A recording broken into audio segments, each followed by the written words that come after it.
Bradley is a former professional heavyweight boxer with ultra-right-wing views. A patriot of his country, he makes ends meet by working as an auto mechanic. One day, he brings a broken-down car of a new client to work, but at the entrance, he is met by his boss, who asks Bradley to follow him to the office. Bradley does not intend to do that, while realizing that the thing is about him being fired, so he tells the boss to spit it out as is. Come in my office. You can tell it out here. I don't work in an office. I don't need to squeeze into one to hear some bad news. It's a tough time for businesses right now. Not really interested in the economy. Am I getting laid off? I'm sorry. Upon hearing this, Bradley takes his belongings from the locker room and drives home in a depressed state. At home, he sees his wife outside, sitting in the car, and having a very emotional dialogue with someone on the phone. Already suspecting something wrong, Bradley heads over to her. The woman is shaken, as she did not expect to see him so early. He notices the hickey on her neck and, barely containing his anger, snatches her purse in order to check her phone. A terrified Lauren, that's the wife's name by the way, admits that she's having an affair on the side. I've been seeing somebody. Bradley forces her into the house and takes out his anger on the wife's car, literally tearing it apart with his bare hands.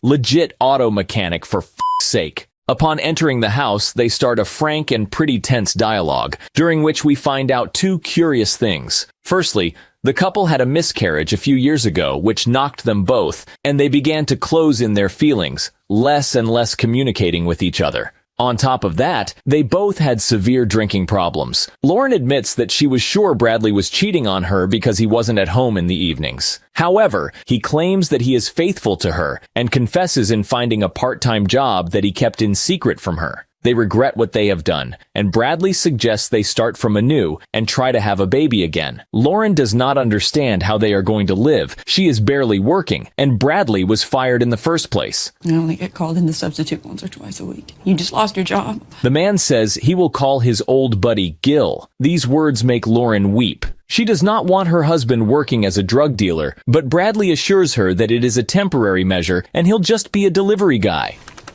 Give me some time before you get closer. A year and a half later, Bradley delivers goods to some drug den-like projects. The man has already acquired impressive connections due to his integrity and professional approach. Hey, Johnny Rebel. Howdy. You can give me a sample this time. Talk to your boss. Well, let me earn it direct. Promise I can put a great big smile on each of those nuts. No thanks.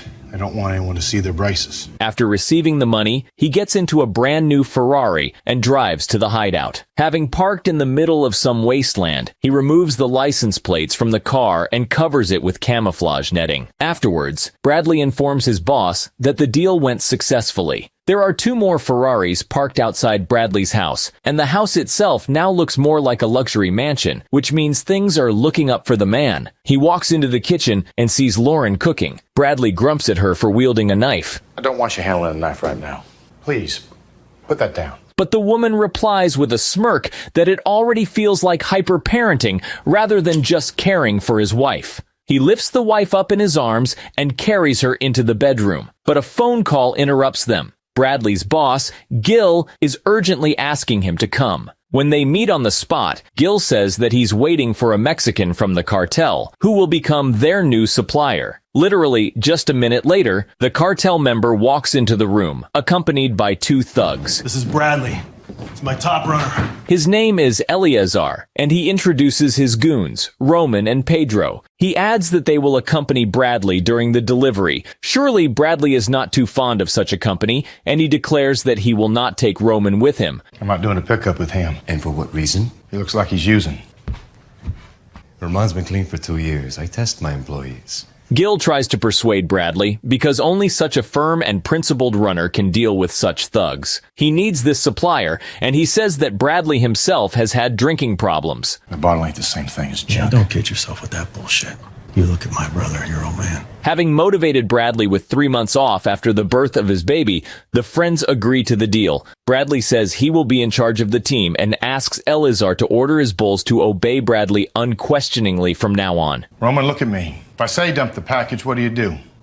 Dump. The bosses seal the deal with a handshake, and Bradley goes on a mission that night with his ballast. He notices Roman's gun and tells him to put his hands behind his back. The big guy kindly refuses him. Man, you. I don't give Go against me and you two can swim out on your own and do the pickup. Pedro reminds Roman of their arrangement. In the end, the bald man searches the Mexican and throws his weapon into the water so that he doesn't hurt anyone accidentally. They jump on Gil's boat and go to the agreed place. Near the buoys, Pedro dives down and retrieves the cargo from the bottom. When Bradley comes back, he senses something wrong, so he dumps the bag in the water and tells them to do the same.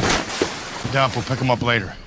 No. However, they can't stand him ordering and just throw a couple of punches at Bradley and go to their car, where they are surrounded by the police. A shootout ensues. Bradley wants to get away, but his patriotic and principled disposition prevents him from doing so. He helps the cops by shooting Pedro. Roman fires a burst of bullets at Bradley, but he manages to escape into the water. Meanwhile, Pedro is shot in the head by a cop. Good night.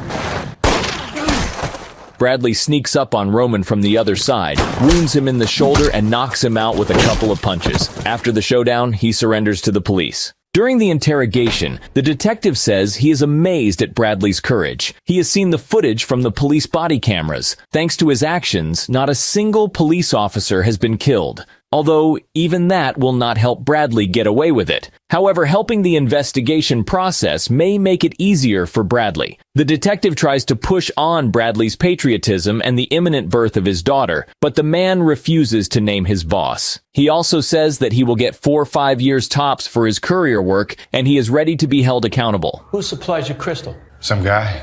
Some guy got a name? I forgot. Would you remember if I showed you a list of names? Don't like to read. Won't even see a movie if it's got subtitles. Lauren visits Bradley, and the man asks her not to come to the court hearing so as not to disturb her unnecessarily because it will not do her any good. He also forbids her to visit him in prison and bring his daughter there. He doesn't want his first meeting with daughter to happen in prison. When he gets out, he will explain everything to her himself. I'll wait for you, no matter how long it is. Never make that mistake again. I promise you. The judge sentences Bradley to 7 years in prison. Bradley is clearly shocked by such a blatant injustice. So much for helping the cops. Depressed, he goes to his new home, Franklin James Prison, locally known as the Fridge. After waiting in a long and tedious line at registration, he turns in his belongings. The guard demands that Bradley remove his ring. The man reluctantly obeys and accidentally shuts the window a little louder than he should. The pampered guard flinches and, like a typical nerd who's gotten a little power, tells the man to go to the back of the line and go through the procedure all over again. Sorry, I didn't mean to. Reclaim your possessions and take your place at the end of the line. After the search, he was given a robe and sent to his cell block. There, Bradley is met by the prisoner responsible for his adaptation. He tells him the basic rules. While he is escorting him to his cell, one guard offers to join his boxing club, but Bradley refuses. There's a boxing program here, a good one. I'm one of the coaches. Not interested. During the conversation, the guard learns that Bradley used to box. The old man takes Bradley to his cell and tells him what time dinner is. Bradley is in no mood and says he will skip it. The man gives him a bar and says, Lots of guys skip dinner when they first get here. 2 or 3 in the morning, you'll want it. Left alone in his cell, Bradley lets out his anger in his usual way. During the night roll call, the guard harasses Bradley again for being late and reminds him about boxing. Like the bell at the beginning of a boxing match. Ding ding. Bradley is super calm and does not take him seriously. That same night, some people break into Bradley's house. After waking up, Lauren vomits at the door of the bedroom and grabs a gun. However, the thugs manage to knock her out with tranquilizers. The next morning, the supervisor calls Bradley. She informs him that his wife's obstetrician has contacted her, saying she has some health complications, and he needs to talk to the man. Dr. Pellman's your wife's obstetrician? He said there were some complications in the pregnancy and wanted to discuss the matter with you in person. Bradley gets all nervous while waiting to see the doctor. The guard escorting the man to the visit room once again urges Bradley to join the boxing club. Upon entering the cell, Bradley sees a stranger. Who are you? Where's Dr. Pellman? Sit down. He tells Bradley that his betrayal has cost Eleazar $3 million, and they want him to repay the debt. He shows Bradley a photo of Lauren being tied up. The stranger says that they have brought in a doctor from Korea who can do terrible things if it is necessary. There is an abortionist from Korea. He works for my employer. He claims that he can clip the limbs of a fetus, yet leave the child in such a condition that it will live to be born. He tells Bradley to kill Christopher Bridge, an inmate of Redleaf Maximum Security Prison, who is held in cell block 99. Bradley replies that he can't get into Maximum Security Prison on a charge of delivering illegal drugs. However, the gray-haired man suggests Bradley to get creative. Otherwise, the limbs of his child will be sent to him. On the way to his cell, the man realizes that he must act immediately. He attacks the guard, the one who was suggesting Bradley to box. Look, I'm sorry for busting you earlier. I was just hoping to get you into prison boxing. Quite an impressive boxing fight ensues, but strangely enough, the guard is not too happy about it. Bradley is more experienced and easily defeats the boxing coach, and finally breaks his arm.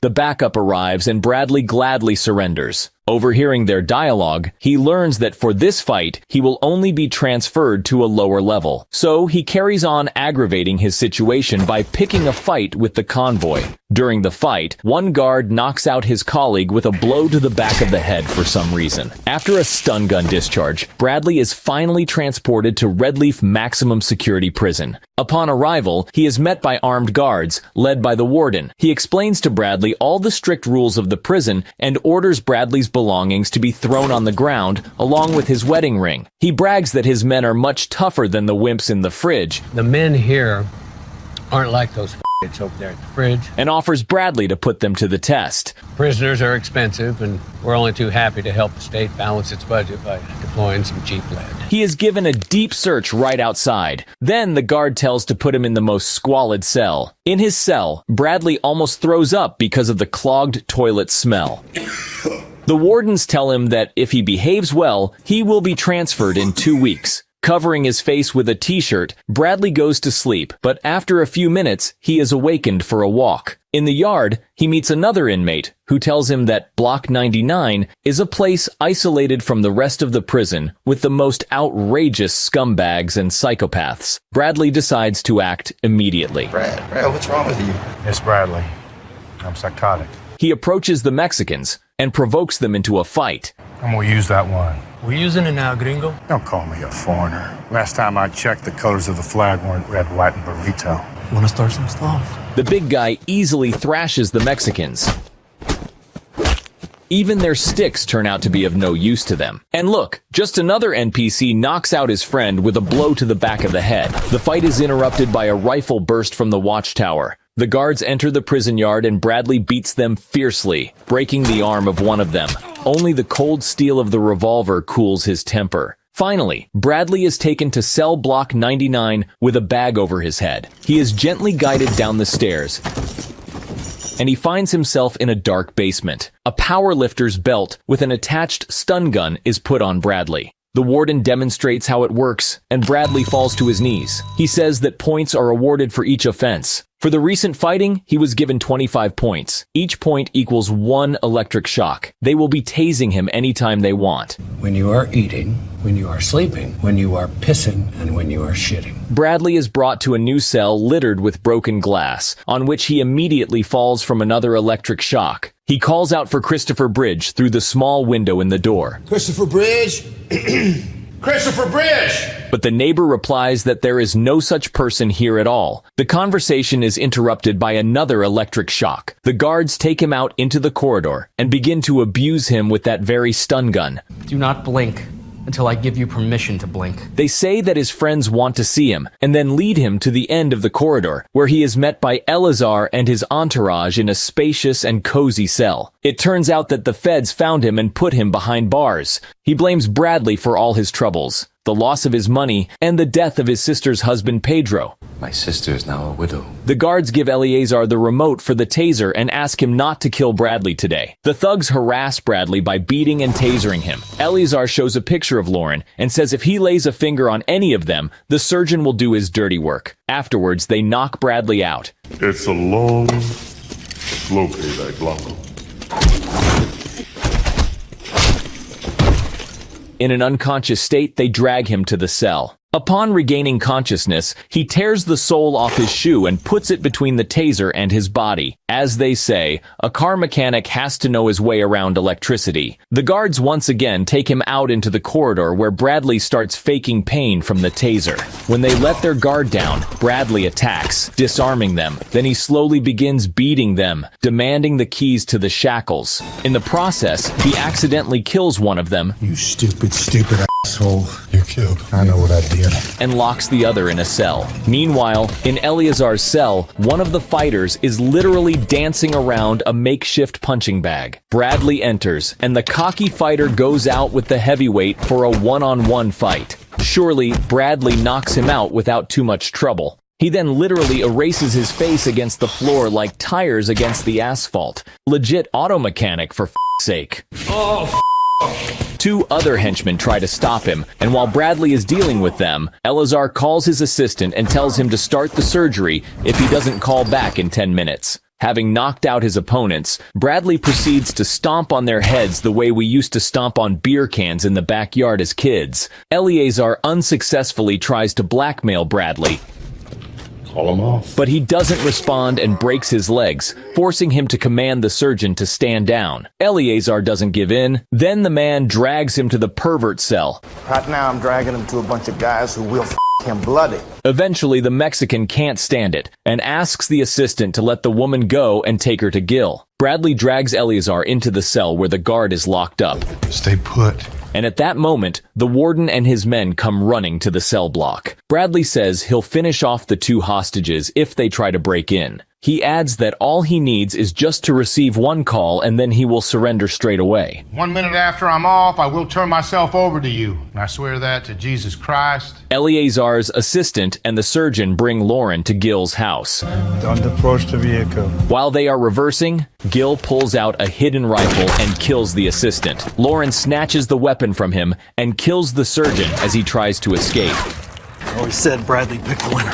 Gil calls Bradley and tells him it's over. His family is safe. He puts Lauren on the phone and she suggests he say a few words to their daughter. The man wishes her to grow up smart and healthy. Lauren says she moved as in response to his words. Bradley can't hold back his tears. We want to come see you. When can we come see you? I don't know when you'll be able to come visit here, but I'll try to figure that stuff out. He says goodbye to his wife and breaks the phone. Then he reminds the warden of the spare minute promised to him. You ready, Mr. Thomas? I still got that 1 minute I told you about. In that time, he walks into the cell, shoves Eleazar's head into the toilet, and kicks it like a guillotine. A minute later, the guards burst into the cell. Marlboro Man commands him to turn around with his hands behind his head, after which he shoots Bradley. Hey guys, wait a second please. I have something important to tell you. You can watch an extended recap of this movie without censorship on my Telegram. The link in the description and in the comments. And now let's count how many people in the comments were triggered by me calling all cars a Ferrari. Well guys, this was my recap of the movie Brawl in Cell Block 99. Thank you for watching. See you soon.